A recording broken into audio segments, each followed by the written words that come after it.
Some weeks of being a mom where it's like, wow, everything feels great, I'm on top of the world, and there's other weeks where it's like, what in the actual hell is going on? This week has been a really tough week for our family. Earlier in the week, our son Gio went in to have his hernia repaired. He had an inlingual hernia that was causing him lots of pain, so we had to get it repaired. Anyways, after the surgery, it's just a precaution. They keep babies his size in the hospital for 24 hours to recover, just to make sure the anesthesia wears off and nothing crazy happens during recovery.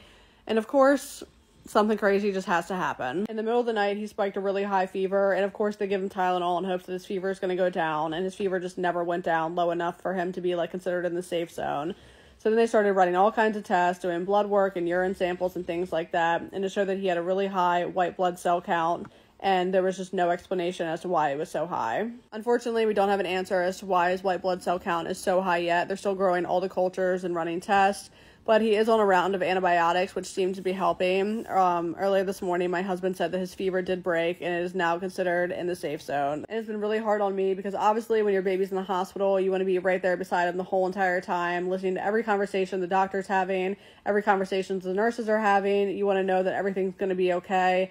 But as you guys know, he's a twin, and somebody has to be with him, and somebody has to be at home with his sister. Obviously, I wish I could be in two places at once, but it's just not possible. My husband's been staying with him in the hospital, and I've been going to visit during the day. Thank God we have, like, the world's best support system, and my mom and my mother-in-law have been staying with her during the day while I go and visit, but, like, this is just really, really hard.